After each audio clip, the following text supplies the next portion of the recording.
The Pope is calling for a global ban on commercial surrogacy, igniting a fierce ethical debate across the globe. But as infertility rises and people look for more ways to have children, the $14 billion industry shows no signs of stopping. Today, we talk all about the business, laws, and ethics of for-profit surrogacy.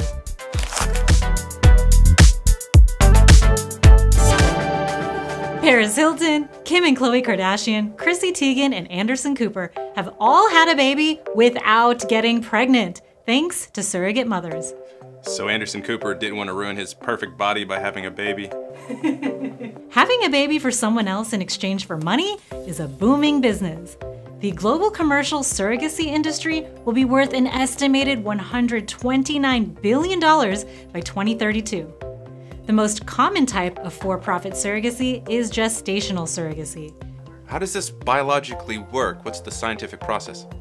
With gestational surrogacy, a surrogate mother carries a fetus that was not conceived with her egg, but with the egg and sperm of the people who hired her or of a donor. The egg is fertilized in a lab, and the embryo is transferred into the surrogate's uterus. This means the child is not genetically related to the surrogate, and that's done for legal reasons. I've clearly never thought about this before, but let's say that hypothetically I wanted to find a surrogate in the future. Where do I even do that? The process is typically done through an agency that screens carriers and matches them with intended parents, like you, Tyson, if you wanted one.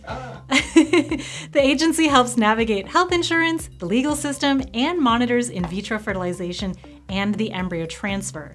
Surrogates are typically required to have a history of a prior healthy pregnancy and a child of their own, so they're experienced with the mental, physical, and emotional toll of carrying and delivering a child. Some agencies also require the spouse of a surrogate mother to sign off on the process. Surrogates also have to pass mental health and physical health screenings. Is this entirely legal in every state in America? Surrogacy is a complicated and controversial issue. There's no federal surrogacy law, so regulations vary nationwide. Many states are friendly to commercial surrogacy if contracts are in place, but the laws are often super complicated. In some states, the practice is allowed, but contracts are void and unenforceable if legal problems arise. And in other states, like Louisiana, only altruistic surrogacy is allowed. What is altruistic surrogacy? That's when a surrogate voluntarily lends her uterus to a third party without getting paid. However, only legally married heterosexual couples who use their own sperm and egg can seek an altruistic surrogate in the state. So if you're single, an LGBTQ+ couple, or married with infertility issues that prevent you from using your own genetic material, you can't use surrogates in Louisiana. There's only one state that criminalizes surrogacy, and that's Michigan. But new House laws have passed there in response to the story of Tammy and Jordan Myers. Tammy couldn't have children because her uterus was removed due to cancer. So they found an altruistic surrogate who gave birth to twins.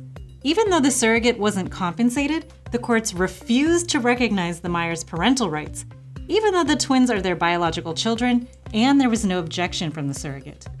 The couple had to fight for almost 2 years to legally adopt their own twins. So what are the ethical issues surrounding surrogacy that would make this illegal anywhere? Well, people are divided on for-profit surrogacy. Supporters argue that women have a right to choose what they do with their bodies, and opponents claim the practice violates human rights. Pope Francis of the Catholic Church just called for a global ban on the practice, stating that it turns unborn children into objects of trafficking while exploiting poor women. But remember, the Church also opposes anything that violates its philosophical natural law, including in vitro fertilization, abortion, and birth control. But he is not the only person with ethical concerns. That's why commercial surrogacy is only legal in a few countries. How much does it cost to hire a surrogate? The price varies, but it's expensive and can cost upwards of $300,000.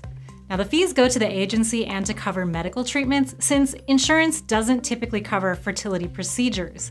It also goes to cover health insurance for the surrogate mother and other expenses during pregnancy, like clothes, food, and housing. As for the surrogate, pay ranges widely.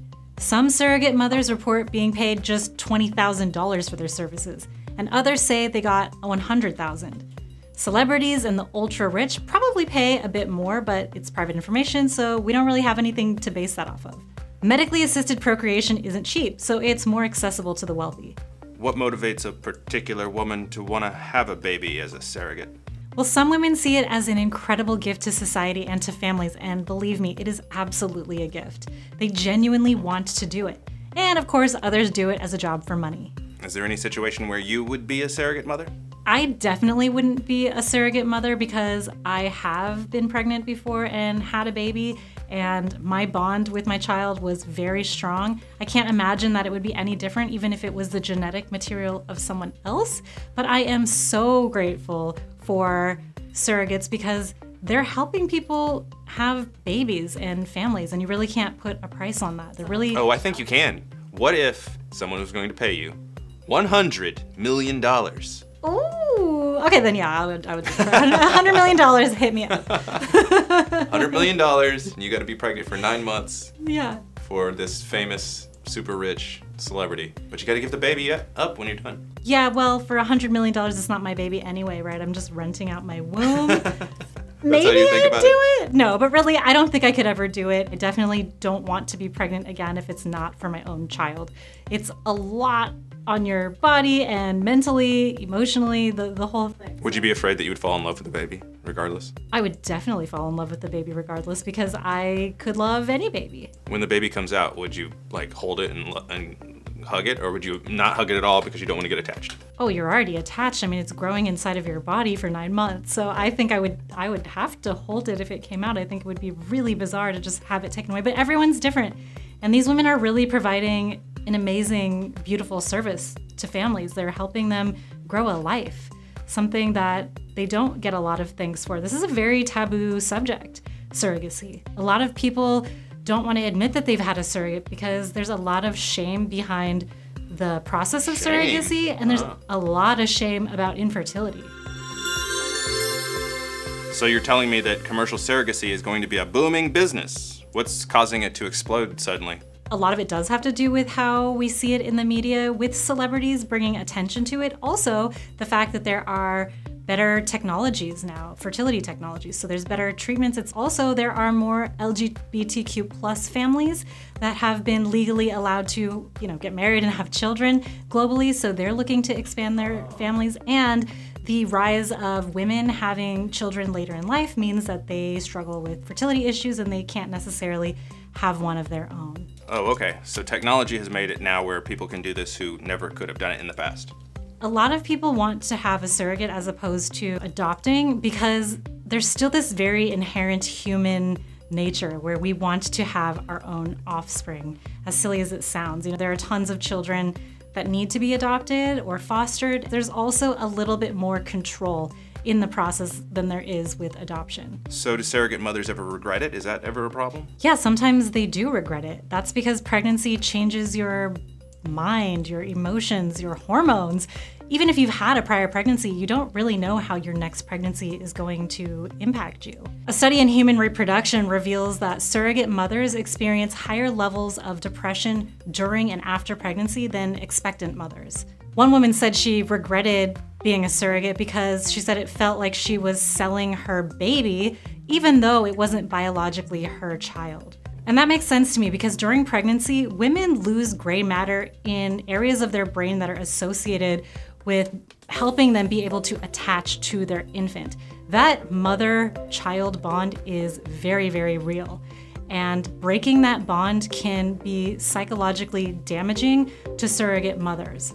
And for some mothers, that bond is actually necessary. Khloe Kardashian is a perfect example. She recently revealed that it was really hard for her to bond with the son that she had via surrogate in comparison to actually giving birth to her daughter. And as for the effect of surrogacy on babies, we don't really have that information because all the studies are contradictory. So at some point in the future, or even now, like with technology, why do we even need a mother to host the baby? Couldn't it just be put into like a test tube or like an egg or something? Yes, and I believe that will be the next wave, which is going to be artificial wombs. But that is a whole nother line of ethical inquiry because so much of what's happening with a baby and being held in the body of its mother is that connection, being able to hear their voice. So there are a lot of ethical things to consider. Yeah, so it'd be like if we were like a reptile or a bird or something, and we just had this like egg thing that we kept in a bedroom waiting for it to hatch in 9 months. Yeah, there's obviously a market for it, right? So if people are hiring women to carry their babies and it's still ethically concerning and there are still legal issues and people are worried about trafficking, then sure, they could grow this little Tamagotchi baby. If you like this episode, be sure to subscribe for more unconventional stories like this. Thanks for watching. I'm Brigida.